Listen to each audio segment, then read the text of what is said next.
Julie had never liked being alone in that flat. It was modern, functional, even elegant in its own way, but it had no warmth, no laughter echoing off the walls, no comforting presence in the night. Just her and the muted hum of appliances that now, to her dismay, seemed to be failing her. When the fridge gave out, she knew she had no choice but to call someone. The thought of inviting a stranger into her space unsettled her, yet warm milk and spoiled food were even worse prospects. Robert arrived as promised. At first glance, he was what you'd expect of a technician: strong arms, a practical demeanor, tools that looked well used. But there was an air about him, something difficult to define. The way he looked around the flat as though memorizing its layout. The way his gaze lingered not just on the fridge, but on her. Julie tried to ignore it, chalking it up to her imagination. She stood by the counter, arms folded, while he crouched to work. For a few moments, the only sounds were the clicking of his tools and the distant rumble of traffic outside.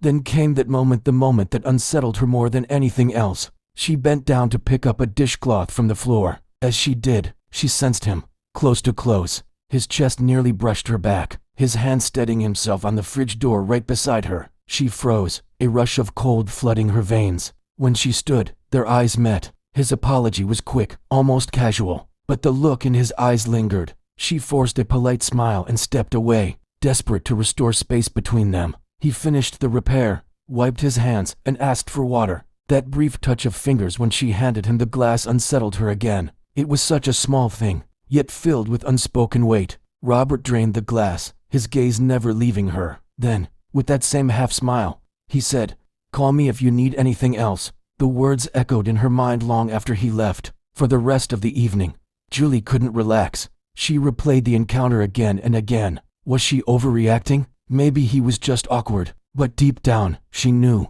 there had been something deliberate in the way he leaned closer, in the way his eyes traced her movements. That night she dreamed she heard footsteps in the kitchen. She woke in a sweat, heart racing, listening to the silence, nothing, just the hum of the newly repaired fridge. The next morning, when she went to the kitchen for coffee, she noticed something strange. The magnets on the fridge door had been moved. A postcard from Brighton she'd pinned months ago now sat lower, tilted at an angle. She stared at it, certain she hadn't touched it. Her stomach tightened. Maybe it shifted when Robert leaned on the fridge. She told herself, that must be it. But later that afternoon, as she was folding laundry in the bedroom, she thought she heard the faintest click from the front door. She froze, straining to listen. Silence. Her mind was playing tricks on her. Still, she couldn't shake the feeling of being watched. 3 days passed. Julie tried to forget. She told herself Robert was just another tradesman, and she was reading too much into a harmless encounter. But on the fourth night, when she came home from work, she noticed the living room window was slightly ajar. She never left it open.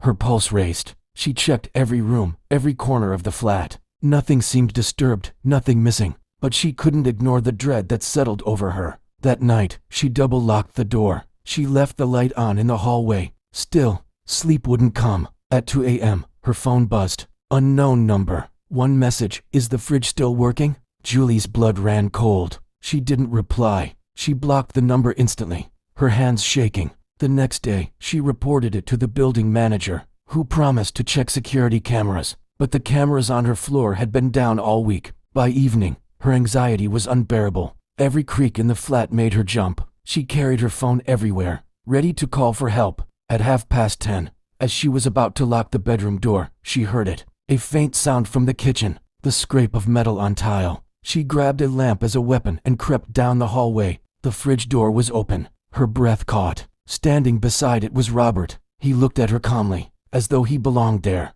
His orange shirt glowed faintly under the kitchen light. "How did you get in?" Julie's voice was barely a whisper. Robert smiled faintly. "Told you. Call me if you need anything." She gripped the lamp tighter, heart hammering.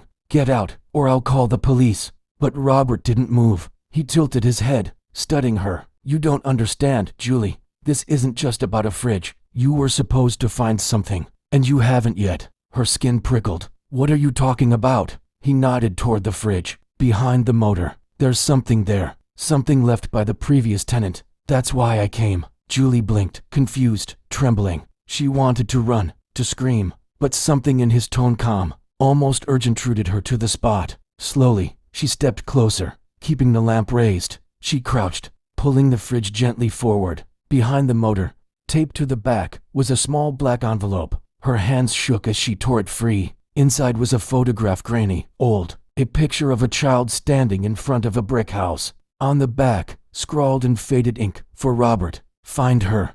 Julie's heart lurched. She looked at him, confused and terrified. What is this?" Robert's eyes softened, just for a moment. "That child is me. That house used to be mine, and the woman who left this envelope." He paused, his jaw tightening. "Was your mother?" Julie staggered back, the photo slipping from her hand. Her mother had died when she was a teenager. She had never spoken of any connection to a boy named Robert, never hinted at secrets like this. Robert stepped closer, his expression unreadable. "So you see, I wasn't here by accident. We're connected, Julie, more than you know." Julie's breath came fast, her mind spinning. She didn't know if he was mad, if he was lying, or if her life had just shifted into something unrecognizable. The fridge hummed softly, as though mocking her silence. And in that quiet London flat, Julie realized with horror that she no longer knew who she could trust. Not even the shadows of her own past.